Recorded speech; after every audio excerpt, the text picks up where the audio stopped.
മാത്തന്റെ online ക്ലാസ്സുകളിലേക്ക് സ്വാഗതം. എന്റെ പേര് അജിത്ത്. ഞാൻ ഫിസിക്സ് ആണ് എടുക്കുന്നത്. ഫിസിക്സ് തന്നെ നമുക്ക് 15 ചാപ്റ്ററോളം പഠിക്കാനുണ്ട്. നമ്മൾ ഇന്ന് ഡിസ്കസ് ചെയ്യാൻ പോകുന്നത് മൂന്നാമത്തെ ചാപ്റ്ററാണ്. മൂന്നാമത്തെ ചാപ്റ്ററിന്റെ പേര് കറണ്ട് ഇലക്ട്രിസിറ്റി എന്നാണ്. അപ്പൊ പേര് കാണുമ്പോഴേ നിങ്ങൾക്കറിയാം നമ്മൾ ഈ ചാപ്റ്റർ പഠിക്കാൻ പോകുന്നത് എന്തിനെ പറ്റിയായിരിക്കും? കറണ്ടിനെ കുറിച്ചായിരിക്കും, അല്ലെ? ഇലക്ട്രിസിറ്റിയെ കുറിച്ചായിരിക്കും. ഒന്നാമത്തെ ചാപ്റ്റർ ആയിരുന്നു ഇലക്ട്രിക് ചാർജസ് ആൻഡ് ഫീൽഡ്സ്. അവിടെ നമ്മൾ പഠിക്കുന്നത് സ്റ്റേഷനറി ചാർജുകളെ പറ്റിയാണ്, അല്ലെങ്കിൽ സ്റ്റാറ്റിക് ചാർജുകളെ പറ്റിയാണ്, നിശ്ചലാവസ്ഥയുള്ള ചാർജുകളെ പറ്റിയാണ്. അതിന്റെ തുടർച്ചയാണ് രണ്ടാമത്തെ chapter electrostatic potential and capacitance. ആ ചാപ്റ്റർ പഠിക്കാൻ പോകുന്ന ചാർജും കപ്പാസിറ്റൻസും അതുപോലെ റിലേഷൻസും കാര്യങ്ങളുമാണ്. അവിടെ എല്ലാം ആ രണ്ട് ചാപ്റ്ററും ഇലക്ട്രോസ്റ്റാറ്റിക്സ് ആണ്. Means branch of physics which deals with study of stationary charge, നിശ്ചലാവസ്ഥയുള്ള ചാർജിനെ കുറിച്ചുള്ള പഠനശാഖ. ഇവിടെ നമ്മൾ പഠിക്കുന്നത് മൂവിംഗ് ചാർജസ് ആണ്. മൂവിംഗ് ചാർജസിനെ നമ്മൾ വിളിക്കുന്ന പേരാണെന്ത്? കറണ്ട് എന്ന് പറയുന്നു. ഓക്കെ, ഇനി കറണ്ട് എന്ന് വെച്ച് കഴിഞ്ഞാൽ it is the flow of charge ആണ്. ചാർജുകളുടെ പ്രവാഹത്തിനെ, ചാർജുകളുടെ ഫ്ലോയെ നമ്മൾ വിളിക്കുന്ന പേരാണ് കറണ്ട്. കറണ്ട് എന്ന് വെച്ച് കഴിഞ്ഞാൽ it is the flow of charge. ചാർജുകളുടെ ഫ്ലോയെ വിളിക്കുന്ന പേര്, ചാർജുകളുടെ പ്രവാഹത്തിനെ വിളിക്കുന്ന പേരാണ് കറണ്ട് എന്ന് പറയും. ചാർജ് നമുക്കറിയാം, പോസിറ്റീവ് ചാർജും ഉണ്ട്, നെഗറ്റീവ് ചാർജും ഉണ്ട്. പ്രധാനമായും നമ്മൾ പോസിറ്റീവ് ചാർജുകളുടെ ഫ്ലോയാണ് നമ്മൾ കറണ്ട് എന്ന് പറയുന്നത്. മെറ്റൽസ് ഒക്കെ എടുക്കുകയാണെങ്കിൽ ഇലക്ട്രോണുകളാണ് മൂവ് ചെയ്യുന്നത്. മെറ്റൽസ് മൂവ് ചെയ്യുന്ന ആരാ? ഇലക്ട്രോണുകളാണ്. അതിനെ നമ്മൾ ഇലക്ട്രോണിക് കറണ്ട് എന്ന് വിളിക്കും. ഇലക്ട്രോലൈറ്റിംഗ് ഗ്യാസും ഒക്കെ എടുത്തു കഴിഞ്ഞാൽ പോസിറ്റീവ് ചാർജ് ആണ്. അപ്പൊ പോസിറ്റീവ് ചാർജുടെ ഫ്ലോയെ നമ്മൾ വിളിക്കുന്ന പേരാണ് കറണ്ട് എന്ന് പറയും. ഈ കറണ്ട് എന്ന് പറഞ്ഞു കഴിഞ്ഞാൽ ഒരു സ്കെയിലാർ ക്വാണ്ടിറ്റിയാണ്. സ്കെയിലാർ എന്ന് പറയുമ്പോൾ എന്തുവാ? അദിശ്യ അളവാണ്. അവയ്ക്ക് ദിശയില്ല, ഡയറക്ഷൻ ഇല്ല, ജസ്റ്റ് മാഗ്നിറ്റ്യൂഡ് മാത്രമേ ഉള്ളൂ. ഇന്റൻസിറ്റി ഓഫ് കറണ്ടിനെ നമ്മൾ ഡിനോട്ട് ചെയ്യുന്ന ലെറ്റർ ഐ എന്ന് പറയുന്ന അക്ഷരം ഉപയോഗിച്ചാണ് വൈദ്യുത പ്രവാഹ തീവ്രത അല്ലെങ്കിൽ ഇന്റൻസിറ്റി ഓഫ് കറണ്ടിനെ നമ്മൾ ഡിനോട്ട് ചെയ്യുന്നത്. ഐ നമുക്ക് ഇങ്ങനെ എഴുതാം, I is equal to Q by T എന്ന് എഴുതാം, അല്ലെ? എന്താ ക്യൂ എന്ന് വെച്ചാൽ നമ്മൾ ആദ്യത്തെ ചാപ്റ്ററിലൊക്കെ പഠിച്ചാൽ ക്യൂ എന്ന് വെച്ച് കഴിഞ്ഞാൽ ചാർജ് ആണ്. ടി എന്ന് വെച്ചാൽ എന്താ? ടൈമാണ്. അപ്പൊ ചാർജ് പെർ യൂണിറ്റ് ടൈം, ഒരു യൂണിറ്റ് സമയത്ത് ഒരു മെറ്റീരിയൽ കൂടി ഫ്ലോ ചെയ്യുന്ന ചാർജിന്റെ എമൗണ്ടിനെ നമ്മൾ വിളിക്കുന്ന പേരാണ് കറണ്ട് എന്ന് പറയും. ഐ ഈസ് ഇക്വൽ ടു എങ്ങനെ എഴുതാം? ക്യൂ ബൈ ടി ആണ്. അല്ലെങ്കിൽ നമുക്ക് ഇങ്ങനെയും പറയാം, D Q by D T എന്ന് കൊടുക്കാം. I is equal to D Q by D T എന്ന് നമുക്ക് കൊടുക്കാനായിട്ട് പറ്റും. അപ്പൊ ഡി ക്യൂ എന്ന് പറഞ്ഞാൽ എന്താ? സ്മാൾ എമൗണ്ട് ഓഫ് ചാർജും അതുപോലെ തന്നെ ഡി ടി എന്ന് വെച്ച് കഴിഞ്ഞാൽ എന്താ? അവിടുത്തെ very short interval of time ആണ്. എന്തെന്ന് വെച്ചാല് ഡി ടി എന്ന് വെച്ചാൽ അപ്പൊ നമുക്ക് പറയാം ഐ ഈസ് ഇക്വൽ ടു എന്താണ്? D Q by D T. നോക്കിയേ, ഈ ചാർജിന്റെ യൂണിറ്റ് എന്താ? നിങ്ങൾ എല്ലാവർക്കും അറിയാവുന്ന കാര്യമാണ്. ചാർജിന്റെ യൂണിറ്റ് എന്താണ്? കൂളോം ആണ്. ചാർജിന്റെ യൂണിറ്റ് എന്താ? കൂളോം ആണ്. കൂളോം ബൈ ടൈമിന്റെ യൂണിറ്റ് എന്താണ്? സെക്കൻഡ് ആണ്. അപ്പൊ നമുക്ക് പറയാം കറണ്ടിന്റെ യൂണിറ്റ് കൂളം പെർ സെക്കൻഡ് ആണ്. അതിന്റെ എസ് ഐ യൂണിറ്റ് ആണ് നമ്മൾ കൊടുക്കുന്നത്. ആൻഡ്രൂ ആംപിയർ എന്ന സയന്റിസ്റ്റിന്റെ ഓർമ്മയ്ക്ക് വേണ്ടി ആംപിയർ എന്നാണ് കൊടുക്കുന്നത്. ഇപ്പൊ നമ്മൾ പഠിച്ചിരിക്കേണ്ട കാര്യമാണ്. കറണ്ടിന്റെ എസ് ഐ യൂണിറ്റ് ചോദിച്ചാൽ പറയുക, അല്ലെങ്കിൽ ഇന്റൻസിറ്റി ഓഫ് കറണ്ടിന്റെ യൂണിറ്റ് ചോദിച്ചാൽ നമ്മൾ പറയുക ആംപിയർ ആണ്. അതിനെ ഡിനോട്ട് ചെയ്യുന്ന ലെറ്റർ എ എന്ന് പറയുന്ന ലെറ്റർ ഉപയോഗിച്ചാണ് നമ്മൾ എന്ത് കാണിക്കുന്നത്? ആംപിയറിനെ സൂചിപ്പിക്കുന്നത്. ഈ കറണ്ട് അളക്കുവാൻ വേണ്ടി നമ്മൾ ഉപയോഗിക്കുന്ന ഉപകരണമാണ് അമ്മീറ്റർ. കറണ്ട് അളക്കുവാൻ വേണ്ടി നമ്മൾ ഉപയോഗിക്കുന്ന ഉപകരണമാണെന്ത്? അമ്മീറ്റർ. ആ അമ്മീറ്ററിന്റെ സിമ്പൽ എന്ന് വെച്ച് കഴിഞ്ഞാൽ എ എഴുതി നമ്മൾ റൗണ്ട് കൊടുത്തു കഴിഞ്ഞാൽ ഇതിന്റെ സിമ്പലാണ് അമ്മീറ്റർ. അപ്പൊ കറണ്ടിനെ പറ്റി ബേസിക് ആയിട്ടുള്ള കാര്യങ്ങളാണ്. കറണ്ട് എന്ന് പറഞ്ഞാൽ എന്താണ്? ചാർജ് പെർ യൂണിറ്റ് ടൈം ആണെന്ന് വെച്ചാല്, ചാർജ് പെർ യൂണിറ്റ് ടൈം ആണെന്ന് വെച്ചാൽ കറണ്ട് എന്ന് വെച്ച് കഴിഞ്ഞാൽ അപ്പൊ അതിന്റെ യൂണിറ്റ് അറിയാലോ, ആംപിയർ ആണ്. കറണ്ട് അളക്കുന്ന ഉപകരണം എന്താണ്? അമ്മീറ്റർ ആണ്. അമ്മീറ്റർ എന്ന് പറഞ്ഞ ഡിവൈസ് ഉപയോഗിച്ചാണ് നമ്മൾ എന്ത് കറണ്ട് അളക്കുന്നത്. അപ്പൊ എല്ലാം ഓക്കെ ആണല്ലോ. അപ്പോൾ കറണ്ട് എന്താണ്? കറണ്ടിനെ കുറിച്ച് കാര്യങ്ങളെല്ലാം നമ്മൾ പഠിച്ചു. ഇനി നമ്മൾ അറിയേണ്ടത് എന്താണ് പൊട്ടൻഷ്യൽ എന്ന് വെച്ച് കഴിഞ്ഞാൽ, അല്ലെ? പൊട്ടൻഷ്യൽ എന്ന് വെച്ച് കഴിഞ്ഞാൽ ഒരു എനർജിയാണ്. അപ്പൊ നമുക്ക് എല്ലാവർക്കും അറിയാം, വെള്ളം ഒഴുകുന്ന എവിടുന്ന് എങ്ങോട്ടാ? ഒരു ഉയരത്തിൽ നിന്നും താഴേക്കല്ലേ വെള്ളം ഒഴുകുന്നത്. ഒരു ഉയർന്ന എനർജി ലെവലിൽ നിന്നും താഴ്ന്ന എനർജി ലെവലിലേക്കായിരിക്കും ഏത് വസ്തു എന്ത് ചെയ്യുന്നത്? ഫ്ലോ ചെയ്യുന്നത്. അതുപോലെ തന്നെയാണ് കറണ്ടിന്റെ കേസും. കറണ്ട് എപ്പോഴും ഫ്ലോ ചെയ്യുന്നത് ഒരു ഹയർ പൊട്ടൻഷ്യലിൽ നിന്നും ലോവർ പൊട്ടൻഷ്യലിലേക്കായിരിക്കും. പൊട്ടൻഷ്യൽ എന്ന് പറഞ്ഞാൽ അവിടുത്തെ എന്താ? എനർജി ലെവലാണ്. അപ്പൊ അത് നമുക്കൊന്ന് ഡിസ്കസ് ചെയ്യാം. പൊട്ടൻഷ്യലിനെ നമുക്ക് എങ്ങനെ ഫിസിക്സിന്റെ ടൈമിൽ നമുക്ക് പറയാം, നോക്കാം. ഇലക്ട്രിക് പൊട്ടൻഷ്യൽ എന്ന് വെച്ച് കഴിഞ്ഞാൽ it is the work done to bring a charge from infinity to a point. എവിടെയോ എങ്ങാണ്ട് ഇൻഫിനിറ്റിയിൽ ഒരു ചാർജ് ഇങ്ങനെ ഇരിക്കുക. ചാർജ് എവിടെ ഇരിക്കുക? ഇൻഫിനിറ്റി ഇരിക്കുമല്ലയോ? ആ ചാർജിനെ നമുക്കൊരു പോയിന്റിലേക്ക് കൊണ്ടുവരണം. ആ ഇൻഫിനിറ്റിയിൽ ഇരിക്കുന്ന ഒരു ചാർജിനെ നമുക്ക് എന്ത് ചെയ്യണം? ഒരു പോയിന്റിലേക്ക് കൊണ്ടുവരണം. അങ്ങനെ കൊണ്ടുവരണമെങ്കിൽ ഇപ്പൊ ഈ ഡെസ്കർ എങ്ങാണ്ട് ഇരിക്കുക, ഈ ഡെസ്കറിനെ നമുക്കൊരു പോയിന്റിലേക്ക് കൊണ്ടുവരണം. നമ്മൾ എന്ത് ചെയ്യണം? ഇങ്ങനെ വർക്ക് ചെയ്താൽ മാത്രമല്ലേ നമുക്ക് കൊണ്ടുവരാൻ പറ്റൂ. ആ ഒരു വർക്കിനെയാണ് നമ്മൾ ഇലക്ട്രിക് പൊട്ടൻഷ്യൽ എന്ന് പറയുന്നത്. ഇലക്ട്രിക് പൊട്ടൻഷ്യൽ എന്ന് പറഞ്ഞാൽ എന്താ? It is the work done to bring a charge from infinity to a point against electric field. Electric ഫീൽഡിന് എതിരായിട്ട് ഇൻഫിനിറ്റി ഇരിക്കുന്ന ഒരു ചാർജിനെ അവിടെ നിന്നും ഒരു പോയിന്റിലേക്ക് കൊണ്ടുവരുന്നതിന് വേണ്ടി നമ്മൾ ചെയ്യുന്ന വർക്കിനെ വിളിക്കുന്ന പേരാണ് ഇലക്ട്രിക് പൊട്ടൻഷ്യൽ എന്ന് പറയുന്നത്. രണ്ടാമതാണ് potential difference. Electric potential difference അതെന്താണെന്ന് വെച്ച് കഴിഞ്ഞാൽ, ഒരു ചാർജ് ഒരു പോയിന്റിൽ ഇരിക്കുക, ബി എന്ന് പറയുന്ന പോയിന്റിൽ ഇരിക്കുക, അതിനെ നമുക്ക് എയിലേക്ക് കൊണ്ടുവരണം. It is the work done to bring a charge from one point to another point. ഒരു പോയിന്റിൽ നിന്നും മറ്റൊരു പോയിന്റിലേക്ക് ചാർജിനെ കൊണ്ടുവരാൻ വേണ്ടി നമ്മൾ ചെയ്യുന്ന വർക്കാണ് എന്ത്? Electric potential difference. Denoted by the letter V ആണ്. ബി നമുക്ക് എഴുതാം W/Q ആണ് അല്ലെ. ഇവിടെ ഞാൻ WAB എന്ന് പറഞ്ഞു കൊടുത്തു. എയിൽ നിന്ന് ബിയിലേക്ക് ചാർജിനെ കൊണ്ടുവരുന്നതിന് വേണ്ടി ചെയ്യുന്ന വർക്കാണ് എന്ത്? W. ആ വർക്കിനെ ചാർജ് കൊണ്ട് ഡിവൈഡ് ചെയ്യുമ്പോൾ നമുക്ക് എന്ത് കിട്ടും? പൊട്ടൻഷ്യൽ കിട്ടും. അതായത് ഒരു ചാർജിനുണ്ടാകുന്ന വർക്കിനെയാണ് പൊട്ടൻഷ്യൽ എന്ന് പറയുന്നത്. ആകെ വർക്ക് W, ആകെ ചാർജ് Q ആണെങ്കിൽ ഒരു ചാർജ് ഉണ്ടാകുന്ന വർക്കിനെ നമുക്ക് എഴുതാം W/Q എന്ന് എഴുതാം. ആ W/Q ആണ് എന്തെന്ന് പറഞ്ഞാല് B എന്ന് പറഞ്ഞാൽ മനസ്സിലാവുന്നുണ്ടോ? അതാണ് പൊട്ടൻഷ്യൽ ഡിഫറൻസ് എന്ന് പറയുന്നത്. ഇനി ഈ പൊട്ടൻഷ്യൽ ഡിഫറൻസ് അളക്കുവാൻ വേണ്ടി നമ്മൾ ഉപയോഗിക്കുന്ന ഉപകരണം ഏതാണെന്ന് ചോദിച്ചാൽ പറയണം voltmeter. Voltmeter is a device which is used to measure potential difference. വോൾട്ട്മീറ്ററിനെ സൂചിപ്പിക്കുന്നത് എങ്ങനെയാണ്? ബി എന്ന് പറയുന്ന അക്ഷരം റൗണ്ടിനകത്തിട്ടാണ് നമ്മൾ ഇതിനെ സൂചിപ്പിക്കുന്നത്? വോൾട്ട്മീറ്ററിനെ സൂചിപ്പിക്കുന്നത്. അപ്പൊ പൊട്ടൻഷ്യൽ ഒക്കെ ഉപയോഗിക്കുന്ന പോകണം വോൾട്ട്മീറ്ററും, കറണ്ട് അളക്കം ഉപയോഗിക്കുന്ന പോകണം എന്താണ്? അമ്മീറ്ററുമാണ്. ഇനി നമുക്കറിയാം ഇലക്ട്രിസിറ്റി കടന്നു പോകുന്നതനുസരിച്ച് മെറ്റീരിയൽസിനെ പ്രധാനമായും മൂന്നായിട്ട് ക്ലാസിഫൈ ചെയ്തിട്ടുണ്ട്. According to the flow of electricity, materials can be classified into three. Electricity കടന്നു പോകുന്നത് എത്രയാട്ടാ? മൂന്നായിട്ട്. ഒന്നാമതാണ് കണ്ടക്ടർ, രണ്ടാമത്തത് സെമി കണ്ടക്ടർ, രണ്ടാമത്തെ സെമി കണ്ടക്ടർ, മൂന്നാമത്തെ എന്താണ്? ഇൻസുലേറ്റർ ആണ്. അപ്പൊ എന്തിന്റെ ബേസിസിലാണ്? കറണ്ട് കടന്നു പോകുന്ന അടിസ്ഥാനത്തിലാണ് ഇവയെ നമ്മൾ മൂന്നായിട്ട് വെച്ചിരിക്കുന്നത്. കണ്ടക്ടർ എന്ന് വെച്ച് കഴിഞ്ഞാൽ എന്താ? The material which allow the passage of current. കറണ്ടിനെ കടത്തിവിടുന്നവയാണെന്ത്? കണ്ടക്ടർ. അപ്പൊ അയൺ എടുത്തു കഴിഞ്ഞാൽ അയൺ എന്താണ്? ഒരു കണ്ടക്ടറാണ്. കോപ്പർ എടുത്തു കഴിഞ്ഞാൽ കോപ്പറും എന്താണ്? ഒരു കണ്ടക്ടറാണ്. ഈ ഇൻസുലേറ്റർ എന്ന് വെച്ച് കഴിഞ്ഞാൽ the materials which does not allow the passage of current. കറണ്ടിനെ അലോ ചെയ്ത material which allow the passage of current ആണെങ്കിൽ എന്താണ്? കണ്ടക്ടർ ആണ്. does not allow the passage of current ആണെങ്കിൽ എന്താ? ഇൻസുലേറ്റർ ആണ്.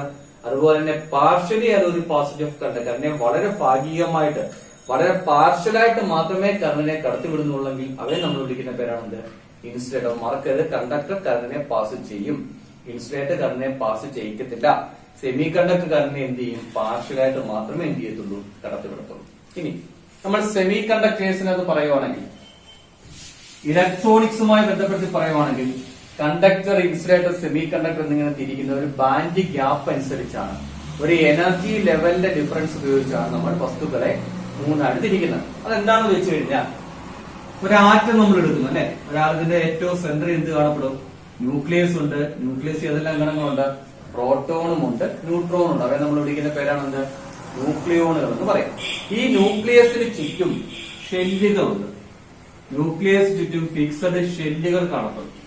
ഈ ഷെല്ലുകളിൽ ഇലക്ട്രോണുകൾ റിവോൾവ് ചെയ്യുന്നു. ഒരു ആറ്റം എടുത്തു കഴിഞ്ഞാൽ അതിന്റെ സെന്റർ പാർട്ടാണ് ന്യൂക്ലിയസ്. ആ ന്യൂക്ലിയസ് ചുറ്റും ഫിക്സഡ് ഷെല്ലുണ്ട്. ആ ഷെല്ലുകൾ എന്ത് റിവോൾവ് ചെയ്യുന്നുണ്ട്? ഇലക്ട്രോണുകൾ റിവോൾവ് ചെയ്യുന്നുണ്ട്. അങ്ങനെ നോക്കുമ്പോൾ ഏറ്റവും ഔട്ടർ മോസ്റ്റ് ഷെല്ല്, ഏറ്റവും പുറത്തെ ഷെല്ലില് ഇലക്ട്രോണുകൾ ഉണ്ടല്ലോ.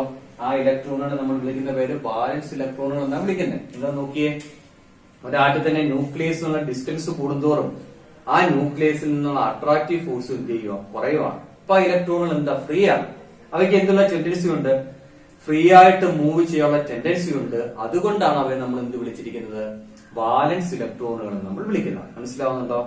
ആ വാലൻസ് ഇലക്ട്രോണുകൾ കാണപ്പെടുന്ന ഏരിയ ഉണ്ട്. ആ ഏരിയ നമ്മൾ പറയുന്ന പേരാണ് വാലൻസ് ബാൻഡ് എന്ന് പറയും. ഒരു ആറ്റം എടുത്തു കഴിഞ്ഞാൽ ആറ്റത്തിലെ ഔട്ടർമോസ്റ്റ് ഇലക്ട്രോണുകളുണ്ട്. ആ ഇലക്ട്രോണുകളെ വിളിക്കുന്ന പേര് വാലൻസ് ഇലക്ട്രോണുകൾ എന്നും അവ കാണപ്പെടുന്ന ഏരിയ നമ്മൾ വിളിക്കുന്ന പേരാണ് വാലൻസ് ബാൻഡ്. ആ വാലൻസ് ബാൻഡിൽ നിന്ന് ഇലക്ട്രോണുകൾ കണ്ടക്ഷൻ ബാൻഡിലേക്ക് പോകുമ്പോൾ കണ്ടക്ഷൻ നടക്കുന്ന ഏരിയയാണ് കണ്ടക്ഷൻ ബാൻഡ്. വാലൻസ് ബാൻഡിൽ ഇലക്ട്രോണുകൾ എന്ത് ചെയ്യുന്നു? കണ്ടക്ഷൻ ബാൻഡിലേക്ക് പോകുമ്പോഴാണ് ഇലക്ട്രിസിറ്റി ഉണ്ടാകുന്നത് നമുക്ക് പറയാം. ഇലക്ട്രോണുകൾ എവിടെ നിന്ന് എങ്ങോട്ടാ പോകണ്ടേ? വാലൻസ് ബാൻഡിൽ നിന്ന് അവൻ ജമ്പ് ചെയ്ത് കണ്ടക്ഷൻ ബാൻഡിലേക്ക് പോകണം. എന്നാൽ ഈ വാലൻസ് ബാൻഡും കണ്ടക്ഷൻ ബാൻഡും രണ്ട് എനർജി ലെവലാണ്. വാലൻസ് ബാൻഡും കണ്ടക്ഷൻ ബാൻഡും എന്ന് പറഞ്ഞു കഴിഞ്ഞാൽ രണ്ട് എനർജി ലെവലാണ്. അപ്പോൾ വ്യത്യാസം എന്ന് വെച്ച് കഴിഞ്ഞാൽ അവയ്ക്കിടയിൽ ഒരു എനർജി ഡിഫറൻസ് വരുന്നുണ്ട്. എന്തിനൊക്കെയിടയില? വാലൻസ് ബാൻഡിനിടയിലും കണ്ടക്ഷൻ ബാൻഡിനിടയിലും ഒരു എനർജി ഡിഫറൻസ് ഉണ്ടാകുന്നുണ്ട്. ആ ഒരു എനർജി ഡിഫറൻസിനെ നമ്മൾ വിളിക്കുന്ന പേരാണ് ബാൻഡ് ഗ്യാപ്പ് എന്ന് പറയും, അല്ലെങ്കിൽ പൊട്ടൻഷ്യൽ ബാരിയർ എന്ന് പറയാം. എനർജി ഗ്യാപ്പാണ്. കണ്ടക്ടർ എടുത്തു കഴിഞ്ഞാൽ വാലൻസ് ബാൻഡും കണ്ടക്ഷൻ ബാൻഡും ഓവർലാപ്പ് ചെയ്തിരിക്കുന്നത്. നമ്മൾ കണ്ടക്ടറാണ് എടുക്കുന്നതെങ്കിൽ അതിന്റെ വാലൻസ് ബാൻഡും കണ്ടക്ഷൻ ബാൻഡും എന്താണ്? ഇങ്ങനെ ചേർന്നിരിക്കുക, ഇങ്ങനെ ഓവർലാപ്പ് ചെയ്തിരിക്കുകയായിരിക്കും. അപ്പൊ ഇലക്ട്രോണുകൾക്ക് അല്ലെ ചാർജിന് പെട്ടെന്ന് ഇവിടെ നിന്ന് ചെയ്യാം, വാലൻസ് ബാൻഡിന്റെ കണ്ടക്ഷൻ ബാൻഡിലേക്ക് ഈസി ആയിട്ട് പോകാനായിട്ട് പറ്റും. എന്നാൽ ഇൻസുലേറ്റർ എടുക്കുവാണെങ്കിൽ കണ്ടക്ഷൻ ബാൻഡും വാലൻസ് ബാൻഡും ഇടയിൽ വലിയ ഗ്യാപ്പ് ഉണ്ട്. അപ്പോൾ ഒരു കാരണവശാൽ ഇലക്ട്രോൺ എന്ത് ചെയ്യാൻ പറ്റത്തില്ല? വാലൻസ് ബാൻഡിൽ നിന്ന് കണ്ടക്ഷൻ ബാൻഡിലേക്ക് പോകാനായിട്ട് പറ്റത്തില്ല. സെമി കണ്ടക്ടർ എടുത്തു കഴിഞ്ഞാലോ വാലൻസ് ബാൻഡും കണ്ടക്ഷൻ ബാൻഡും ഒക്കെ ചെറിയൊരു ഗ്യാപ്പേ ഉള്ളൂ. സാധാരണഗതി ഇലക്ട്രോണുകൾക്ക് പോകാൻ പറ്റത്തില്ല. നമ്മൾ വെളിയിൽ നിന്ന് ഹൈ എനർജി കൊടുത്തു കഴിഞ്ഞാൽ ഇലക്ട്രോണുകൾക്ക് വാലൻസ് ബാൻഡിൽ നിന്ന് എങ്ങോട്ട് പോകാൻ പറ്റും? കണ്ടക്ഷൻ ബാൻഡിലേക്ക് പോകാൻ പറ്റും. അതാണ് ബാൻഡ് ഗ്യാപ്പിന്റെ അടിസ്ഥാനത്തിൽ നമ്മൾ അവരെ തരത്തിരിക്കുന്നത്. ഇത്രയും കാര്യങ്ങളൊക്കെയാണ്. ഇനി അടുത്താണ് നമ്മൾ ഡിസ്കസ് ചെയ്യാൻ പോകുന്നത്. ഇപ്പൊ ഇത്രയും കാര്യങ്ങൾ ഞാൻ പറഞ്ഞു. കറണ്ട് എന്താണെന്ന് പറഞ്ഞു, പൊട്ടൻഷ്യലും പൊട്ടൻഷ്യൽ ഡിഫറൻസും എല്ലാം പറഞ്ഞല്ലോ. നമുക്ക് ഇതുമായി ബന്ധപ്പെട്ട് ഫസ്റ്റിൽ ഒരു ലോ തന്നെ പഠിച്ചു കൊടുക്കണം. ഓംസ് ലോ എന്ന് പറയുന്ന ലോ ആണ് നമ്മൾ എന്ത് ചെയ്യാൻ പോകുന്നത്? ഡിസ്കസ് ചെയ്യാൻ പോകുന്നത്. ജോർജ് സൈമൺ ഓം എന്ന് പറയുന്ന സയന്റിസ്റ്റ് ആണ് ആ ലോ ഇൻട്രൊഡ്യൂസ് ചെയ്തത്. അതുകൊണ്ടാണ് ആ ലോ നമ്മൾ എന്ത് വിളിക്കുന്നത്? ഓംസ് ലോ എന്ന് പറയുന്നത്. എന്താണ് ഓംസ് ലോ എന്ന് വെച്ച് കഴിഞ്ഞാൽ, at constant temperature potential difference is directly proportional to current. Constant ടെമ്പറേച്ചറിൽ പൊട്ടൻഷ്യൽ ഡിഫറൻസ് എന്ന് വെച്ച് കഴിഞ്ഞാൽ കറണ്ടിന് പ്രപ്പോർഷൻ ആണ്. എപ്പോഴും നമുക്കറിയാം പ്രപ്പോർഷണാലിറ്റി സൈഡിൽ നമ്മൾ എന്ത് ചെയ്യണം? അത് മാറ്റാൻ വേണ്ടി കോൺസ്റ്റന്റ് മൾട്ടിപ്ലൈ ചെയ്താൽ പോരായോ? അപ്പൊ നമുക്ക് എഴുതാം V equal constant R into I. ഈ ആറിനെ നമ്മൾ വിളിക്കുന്ന പേരാണ് റെസിസ്റ്റൻസ് എന്ന് പറയും. ആറിനെ വിളിക്കുന്ന പേരാണ് റെസിസ്റ്റൻസ് ഓഫ് ദി കണ്ടക്ടർ. ആ കണ്ടക്ടറിന്റെ എന്തെന്ന് പറയും? റെസിസ്റ്റൻസ് എന്ന് പറയാം. അങ്ങനെയാണെങ്കിൽ ആർ ഈക്വൽ നമുക്ക് എങ്ങനെ എഴുതാം? ബി ബൈ ഐ എന്ന് എഴുതാം. അതുപോലെ ഐ ഈക്വൽ നമുക്ക് എങ്ങനെ എഴുതാം? ബി ബൈ ആർ എന്ന് എഴുതാം. ആർ ഈക്വൽ എങ്ങനെ എഴുതാം? ബി ബൈ ഐ എന്ന് എഴുതാം. അതുപോലെ തന്നെ ഐ ഈക്വൽ എങ്ങനെ എഴുതാൻ പറ്റും? ബി ബൈ ആർ എന്ന് എഴുതാൻ പറ്റും. ഓക്കെ ആണല്ലോ. ഇനി ഈ റെസിസ്റ്റൻസിന്റെ യൂണിറ്റ് എന്താണെന്ന് ചോദിച്ചു കഴിഞ്ഞാൽ നമ്മൾ പറയണം ഓം ആണ്. റെസിസ്റ്റൻസിന്റെ യൂണിറ്റ് ഓം ആണ്. നമ്മൾ ഈ ഒരു സിമ്പൽ ഉപയോഗിച്ചാണ് നമ്മൾ ഇതിനെ സൂചിപ്പിക്കുന്നത്, ഓമിനെ സൂചിപ്പിക്കുന്നത്. പിന്നെ റെസിസ്റ്റർ എന്ന ഡിവൈസ് ഉണ്ട്, അതിന്റെ സിമ്പിൾ ഇതാണ്. ഒരു സർക്യൂട്ടിലുള്ള കറണ്ടിന്റെ ഫ്ലോയെ റെസിസ്റ്റ് ചെയ്യുക എന്നാണ് റെസിസ്റ്റർ എന്ന ഡിവൈസിന്റെ യൂസ്, അല്ലെങ്കിൽ അതിന്റെ പർപ്പസ്, അതിന്റെ സിമ്പിളാണ് കാണിച്ചിരിക്കുന്നത്. ഓക്കെ ആണ്. അപ്പൊ ഓംസ് ലോ എന്താണെന്ന് വെച്ചാൽ എന്ത് പറയും? At constant temperature the potential difference is directly proportional to current. Okay ആണല്ലോ. ഇനി ഒരു കണ്ടക്ടറിന്റെ resistance is the ability of a conductor to resist the flow of charge. ചാർജിനെ റെസിസ്റ്റ് ചെയ്യാനുള്ള കണ്ടക്ടറിന്റെ എബിലിറ്റിയാണ് റെസിസ്റ്റൻസ് എന്ന് പറയുന്നത്. റെസിസ്റ്റൻസ് എന്ന് വെച്ച് കഴിഞ്ഞാൽ കണ്ടക്ടറിന്റെ ലെങ്തിന് പ്രൊപ്പോർഷൻ. നമ്മൾ എടുക്കുന്ന കണ്ടക്ടർ ഏതാണോ ആ കണ്ടക്ടറിന്റെ ലെങ്തിന് റെസിസ്റ്റൻസ് എന്താ? പ്രൊപ്പോർഷൻ ആണ്. അതുപോലെ തന്നെ ഏരിയ ഓഫ് ക്രോസ് സെക്ഷനും ഇൻവേഴ്സ്ലി പ്രൊപ്പോർഷൻ ആണ്. കണ്ടക്ടറിന്റെ ഏരിയ കൂടുമ്പോൾ റെസിസ്റ്റൻസ് കുറയും, ഏരിയ കുറയുമ്പോൾ റെസിസ്റ്റൻസ് കൂടും. ഇത് രണ്ടും കൂടി ചേർത്ത് എങ്ങനെ പറയാം?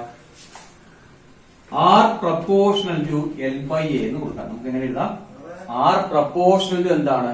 എൽ ബൈ എ ആണ്. ഈ പ്രപ്പോർഷണാലിറ്റി സൈൻ മാറ്റാൻ വേണ്ടി നമ്മൾ കോൺസ്റ്റന്റ് കൊണ്ട് മൾട്ടിപ്ലൈ ചെയ്യും. R equal to a constant rho into L by A.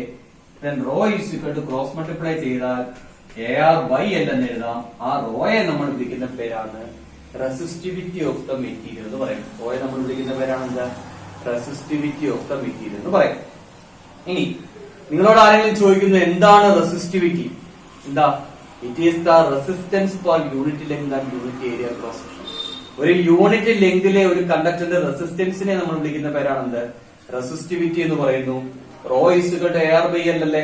നമ്മൾ എക്ക് 1 കൊടുക്കുന്നു, എല്ലിനും 1 കൊടുത്തു കഴിഞ്ഞാൽ റോ ഇസുകളുടെ എന്ത് തന്നെ ആയിരിക്കും? 6 തന്നെ ആയിരിക്കും. എക്കും 1 കൊടുത്താൽ എല്ലിനും 1 കൊടുത്താൽ റോ ഇസുകളുടെ എന്താ? 6. നമ്മൾ എടുക്കുന്ന കണ്ടക്ടറിന്റെ ലെങ്തും 1, അതിന്റെ ഏരിയയും 1 ആണെങ്കിൽ അതിന്റെ റെസിസ്റ്റിവിറ്റി എന്ന് പറഞ്ഞാൽ എന്തിന് ഈക്വൽ ആയിരിക്കും? അതിന്റെ റെസിസ്റ്റൻസിന് ഈക്വൽ ആയിരിക്കും. ഇനി നമ്മളോട് ചോദിക്കും റെസിസ്റ്റിവിറ്റിയുടെ യൂണിറ്റ് എന്താണ്? ഇപ്പോൾ ഇക്വേഷൻ എന്താ? റോ ഇസുകളുടെ എയർ ബൈ എൽ അല്ലേ? എയർ യൂണിറ്റ് എന്ത്? ഏരിയ മീറ്റർ സ്ക്വയർ അല്ലേ? ആറിന്റെ എന്തുവാ? ഓം ഇല്ലയോ? ലെങ്തിന്റെ എന്തുവാ? മീറ്റർ ഇല്ലയോ? വെട്ടിക്കളഞ്ഞു നോക്കിയേ. അപ്പൊ അതിന്റെ യൂണിറ്റ് നമുക്ക് എന്ത് കിട്ടി? ഓം മീറ്റർ കിട്ടി. ആ ഓം മീറ്റർ ആണ് ഇതിന്റെ യൂണിറ്റ് എന്ന് വെച്ച് കഴിഞ്ഞാൽ റെസിസ്റ്റിവിറ്റിയുടെ യൂണിറ്റ് എന്താ? ഓം മീറ്റർ ആണ്. അപ്പൊ എന്താണ് റെസിസ്റ്റൻസ് എന്ന് മനസ്സിലായല്ലോ. It the ability of a conductor to resist the flow of charge അല്ലെ? ചാർജിനെ റെസിസ്റ്റ് ചെയ്യാൻ ഒരു കണ്ടക്ടറിന്റെ കഴിവിനെ നമ്മൾ വിളിക്കുന്നവരാണ് റെസിസ്റ്റൻസ് എന്ന് പറയുന്നത്. നമുക്കറിയാം റെസിസ്റ്റൻസിന്റെ യൂണിറ്റ് എന്തുവാ? ഓം ആണ്. റെസിസ്റ്റൻസിന്റെ യൂണിറ്റ് എന്താണ്? ഓം ആണ്. ഈ റെസിസ്റ്റൻസിന്റെ ഇൻവേഴ്സിനെ നമ്മൾ വിളിക്കുന്ന പേരാണ് കണ്ടക്ടൻസ് എന്ന് പറയും. റെസിസ്റ്റൻസിന്റെ ഇൻവേഴ്സിനെ നമ്മൾ വിളിക്കുന്ന പേരാണ് കണ്ടക്ടൻസ് എന്ന് പറയും. കണ്ടക്ടൻസ് ഡിനോട്ട് ചെയ്ത ലെറ്റർ കാപ്പ എന്ന് പറയുന്ന ലെറ്റർ ആണ്. Conductance kappa is equal to 1/R. റെസിസ്റ്റൻസിന്റെ ഇൻവേഴ്സ് ആണ് കണ്ടക്ടൻസ്. റെസിസ്റ്റൻസിന്റെ യൂണിറ്റ് എന്താ? ഓം അല്ലേ? അതിനെ തിരിച്ചിടുമ്പോ 1/Ohm അല്ലയോ? അല്ലെ നമുക്ക് തന്നെ MHO എന്ന് പറയാം. ആണോ? അല്ലെങ്കിൽ അതിന്റെ യൂണിറ്റ് ആണ് സീമൻ. അപ്പം മറക്കരുത്, കണ്ടക്ടൻസിന്റെ യൂണിറ്റ് ചോദിച്ചു കഴിഞ്ഞാൽ എന്താണ്? സീമൻ ആണ് കണ്ടക്ടൻസിന്റെ യൂണിറ്റ്. അതുപോലെ തന്നെ റെസിസ്റ്റിവിറ്റിയുടെ ഓപ്പോസിറ്റ് ആണ് കണ്ടക്ടിവിറ്റി. അപ്പൊ റെസിസ്റ്റിവിറ്റി നമ്മൾ പറഞ്ഞത് റെസിസ്റ്റിവിറ്റി എന്ന് വെച്ചാൽ റെസിസ്റ്റൻസ് ബൈ യൂണിറ്റ് എന്താണ്? റോ ആണല്ലോ. അങ്ങനെയാണെങ്കിൽ കണ്ടക്ടിവിറ്റി എന്ന് വെച്ച് കഴിഞ്ഞാൽ കണ്ടക്ടിവിറ്റി നമുക്ക് എങ്ങനെ എഴുതാം? 1/ρ എന്ന് എഴുതാം. അതായത് സിഗ്മ എന്ന ലെറ്റർ ഉപയോഗിച്ചാണ് സൂചിപ്പിക്കുന്നത്. റെസിസ്റ്റിവിറ്റിയുടെ യൂണിറ്റ് എന്താ? ഓം മീറ്റർ ആണല്ലോ. അങ്ങനെ കണ്ടക്ടിവിറ്റിയുടെ unit ohm inverse meter inverse ആണ്. അല്ലെ 1/Ohm മീറ്റർ ആണ് ഇതിന്റെ യൂണിറ്റ് കണ്ടക്ടിവിറ്റിയുടെ യൂണിറ്റ്. അപ്പൊ ഇത്രയും കാര്യങ്ങളേ ഉള്ളൂ നമ്മൾ ഇന്ന് ഡിസ്കസ് ചെയ്യുന്ന കാര്യങ്ങൾ. അപ്പൊ അടുത്ത ക്ലാസ് നമ്മൾ റെസിസ്റ്റൻസിനെ കുറിച്ചും അതിന്റെ കണക്ഷൻസിനെ കുറിച്ചും പിന്നെ ഡ്രിഫ്റ്റ് വെലോസിറ്റി എന്താണ്, റിലാക്സേഷൻ ടൈം എന്താണ്, അങ്ങനെ കുറെ കാര്യങ്ങൾ പഠിക്കും. അപ്പൊ ഇന്ന് പറഞ്ഞ കാര്യങ്ങൾ എല്ലാവർക്കും ഓക്കെ ആണല്ലോ. ഇനി വീട് വിദ്യാലയം 5 മുതൽ +2 വരെയുള്ള ഓൺലൈൻ ക്ലാസുകൾക്കായി ചാപ്റ്റർ സ്റ്റുഡൻസ് ആപ്പ് ഡൗൺലോഡ് ചെയ്യും.